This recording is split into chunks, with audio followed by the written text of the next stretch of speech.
On the podcast today, we're going to have a bit of a chat about what it means, what we saw last week with what Facebook did to, intimidate the Australian government or to show its power to all the Facebook users in the world of what it's capable of. And I also want to talk about what if Facebook goes? What if Facebook is gone? What is that going to look like for your business? That's what we're chatting about on this very interesting podcast today. Hey, welcome to the Small Business Made Simple podcast, brought to you by socialmediaandmarketing.com.au. Being in business is never easy, but it can be simple, or at least simpler. Join me, your host Jen Donovan, every week where we focus on marketing, social media, and working towards simplifying your business. You with me? Let's do this. Gonna dream it big, 'cause someone out there listening. Everyone's got a voice to give, and it's time I heard you whistling, 'cause there's no point at all, in dreaming small, Why, hey there. Welcome to episode 112 of the Small Business Made Simple podcast. Thank you for coming. Thank you for lending me your ears. I know you have lots of choices, and I really do appreciate you making me one of them. I am, of course, the host, Jen. I'm a marketing thought leader, a digital strategist, and coach for small businesses, and basically just an all-round small business lover with pretty much one goal in life or one goal in business for you, and that is to make you make marketing a priority in your business. Because if you want to grow, you need to learn how to market what it is that you do or market your talent. It's that simple. It's not easy, but it is that simple. So, of course, that's my promise to you on the Small Business Made Simple podcast, is to help you learn how to market what it is that you do. But hey, before we get started today on this Facebook controversial type episode, can I ask you a little favour? It's a little bit cheeky, I know, but hey, it's my podcast, so I just thought that I would put it out there. One of the things that I really want to do in 2021 is more speaking, more hosting of workshops, whether that's via Zoom or in person, because oh my goodness, I miss doing them in person. I want to do more speaking. So I just wondered, as my beautiful listener, if you see, hear or know any organisations or local councils or businesses or business organisations that might like a speaker around social media and marketing and community building, then I'd love to have you let me know, and I'd love to connect with them. Or maybe you could drop my name to any organisation that you know or any organisers that you know. That'd be brilliant. Thanks a billion. And of course, in return, let me know what I can do for you. All right. But today on the podcast, I want to talk about Facebook. Social media in general, yes, but a little bit specifically Facebook first. You see, my Facebook business page went down last week amongst all the Australian media. I went down too. My feed was deleted. My business page was not. You could still go there, but there was nothing to see. Now, just on a bit of a side note, it did come back up, I think, on Tuesday of this week. So it is there, all back to normal, all looking rather perfect. But it's not those 4 days or those 5 days of no Facebook page that I really want to talk about today. It's everything else around it. For those of you in my world who have listened to many podcasts, read many blogs, or follow me on social media, all the points you'll hear in this podcast will probably sound a little bit familiar. It's just that you saw them in action last week when Facebook showed its power, its extraordinary power, with absolutely no notice and no one to pick up the phone and call to complain about it. So first up, full disclosure, I'm not exactly a Zuckerberg fan. It's not a rich thing, it's a monopoly thing. You see, I've studied law and economics long enough to not be a fan of monopolies in most industries. I don't think they are a good way for the world to work. So I guess, as his least fan, my thoughts are not necessarily complimentary around his business model. Let's start with my first point, his power, the power of Facebook. We have learned firsthand and seen firsthand the power over a platform that we rely on, albeit a little bit too much. No warning, no notice. Facebook literally has the power to turn you off at any stage. And although we knew this, in inverted commas, I don't think we actually really knew this. But now we do. We've seen it. So don't build empires on crown land. Basically, don't build buildings or don't build brands on land you don't own. My second point is a private company asserting its influence over a democratic society. Wrong on so many levels, just so many levels. And my third point, being all about supporting small businesses, but not really being all about supporting small businesses. Now, this one stung me last week more than normal. You see, my other business is called Spend With Us. It's a marketplace for rural and regional small businesses. Go and check it out if you haven't already. It's at all the W's, spendwithus.com.au. Just got a huge article in news.com.au. It was a fabulous article showcasing two of our sellers and their journey with Spend With Us and how our platform has helped them survive and grow their businesses. And although I knew their stories, it really did still make me tear up reading these particular stories. To think what started off as a single thought could have helped so much is really heartwarming for me. Now, the problem, I can't shout it from the rooftops. I can't link to it in news.com.au. I can't get the traction from it, the accolades and the engagement from it that I could have got normally if this article had have come out last Monday rather than last Wednesday. I can't shout about it or sing about it on Facebook. And that is where most of my assets around Spend With Us have been built. Obviously, I have a Facebook group with 307,000 people in it, so I wanted to tell them all about it.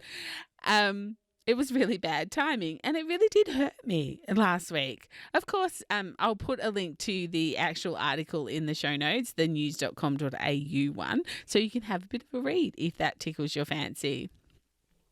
In fact, between my two businesses, we had media attention from news.com.au, Smart Company, 9MSN, and ASPL Leadership, and a few more. And we couldn't share any of them on our on our Facebook pages. And yes, of course, we innovated and we diversified and we put them on our website and we linked to them that way. And we posted about them on other social media platforms, including our Facebook groups and our LinkedIn profiles and our LinkedIn business profiles and our Instagram, and of course we put it out through our newsletter, so we still got engagement and reach, but just not on our page. Business pages, I've said for a long time now, are like the white pages of yesteryear. If you haven't got one, then it's strange for the user. The user's thinking, why not? Why wouldn't you be on Facebook? But this decision changes that thought bubble. So Facebook is really, apparently, all about helping small businesses, but not if they try to position themselves as leaders, as experts in their field, or ambassadors to their brands, because the opportunity to use PR and media and repurpose it that way has actually been taken away from us. Now, it's not the end of the world, but it calls for innovation. Remember, there's only two things in business, marketing and innovation. The rest is just stuff. But also, how can you say you're supporting small business when really you're only supporting them how you see fit? Only via paid ads, because let's face it, traction on your Facebook business page has been in decline for many years unless you pay to play. Now, I must say, I had a little bit of a giggle at myself when my Facebook page was, or I lost the content on my Facebook page last week. I thought, well, Jen, you've been saying for years not to rely on social media to build your brand and talk to your prospects and customers, and here it is. Your page is gone, so there's no use complaining. You warned yourself. So that was a little bit of a chuckle that I had. And I did, however, quickly go and put some actions into place, especially around my groups. One of my groups that I had only had me as an admin and a couple of editors. So I quickly upgraded them to be admins as well, just in case. You just never know what might happen. And of course, we saw the power of what can happen as far as flicking a switch in Facebook land goes without warning. So I did actually go and put some plans in place just in case I was wiped off the entire platform. And perhaps that's a really good reminder for us all to go and check that. I thought that I had multiple admins on one of my groups, but as it turned out, I had one admin and multiple editors. So it was a really good reminder. So the question I ask often is, what would your business look like if you woke up tomorrow and your Facebook was gone? Perhaps you've heard me ask that before, because I ask it a lot, but now it seems more plausible, doesn't it? Because it happened last week to so many businesses and so many small businesses like mine. Hopefully they've all got theirs back, but it wasn't just the big media giants who went down. So you might be thinking, Jen, this lecture is all good, but what do I do about it? How can I diversify? How can I take people from social media to my email list? Which of course is the whole goal of social media, is to take them from social to your email list. So how do you go about doing that? Well, I'm so glad you asked, because I'm going to run you through a few little ideas which hopefully might give you a nudge to be thinking about your email list rather than building all your assets on platforms that you don't have control over. So here's some ideas on how you can take people from social media to an email list. You can have a simple opt-in. Perhaps it's on your website, a pop-up, or in your header. You can talk about your opt-in through your blog or in your email signature, like how many emails do you send every day? And of course, on your socials. You can put it in there as well. You can run a competition on social media to gather email addresses. So episode 11 was all about competitions to run on social media. There might be a few little subtle changes now around rules, but still a really good episode to go and back and have a listen to. So socialmediamarketing.com.au/11. You can find that there. You can create a freebie, a download, or a guide and create something of value that your customers would want, like my social media marketing, like my 108 social media content creations idea ebook. You can find that at all the W's, 108social.com.au, and you can exchange that freebie for an email address.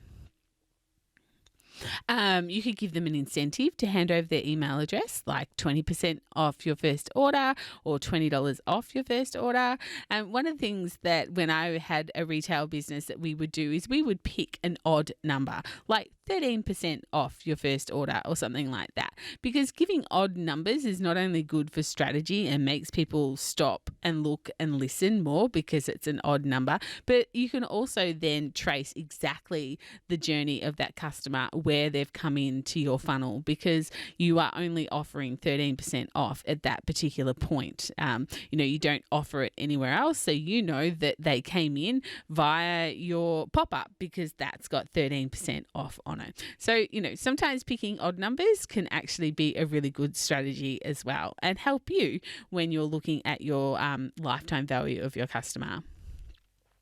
You can link to joining your list, your freebie or your incentive on your socials, including your Facebook cover or part of questions. Perhaps if you have a Facebook group, you could make it one of the questions. Would you like a copy of X? If so, leave me your email address below. Of course, you can put it in your Instagram bio and your LinkedIn bio and your Clubhouse bio, what other platforms you're on, of course, as well, including Twitter, which I don't talk about very often. You can run a lead generation Facebook/Instagram ad and put some dollars behind your list building. And you can create content that's bonus content that just people on your list get. So creating that whole FOMO. If you aren't on the list, then you don't get this really cool bonus content. You can put a call to action button on your Facebook page that says sign up and, get them to sign up for a freebie or for your weekly newsletter. You can use Pinterest for traffic and leads to your website and get people to sign up there.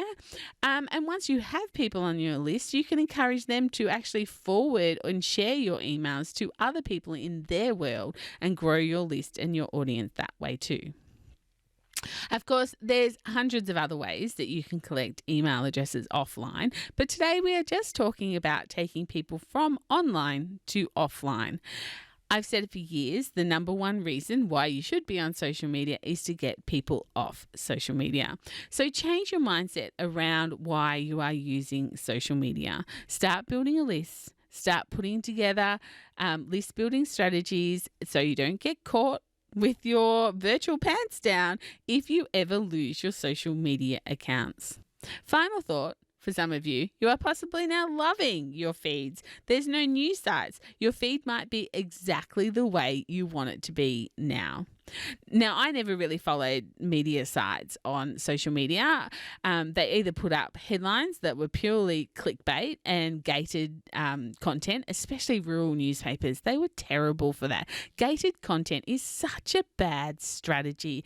And what I mean by that is gated content is basically you can't read more than 5 lines of the article unless you're a paying subscriber. It was just a ridiculous way to be using social media, in my opinion. And they did it for so many times. It really grated at me. In fact, over Christmas, and this is me hopping on my soapbox here, a farming friend of ours was tragically killed, and basically the whole district got in this one particular day and harvested his crops for him. There was like literally hundreds of people volunteered their time, their machinery, their diesel. They just all volunteered for a fellow farmer in respect and in memory of him. And the local newspapers headed out there and took photos and wrote an article, and then they gated it. You couldn't read it unless you paid. So everyone was volunteering their time except the paper. They were wanting to make money from the story.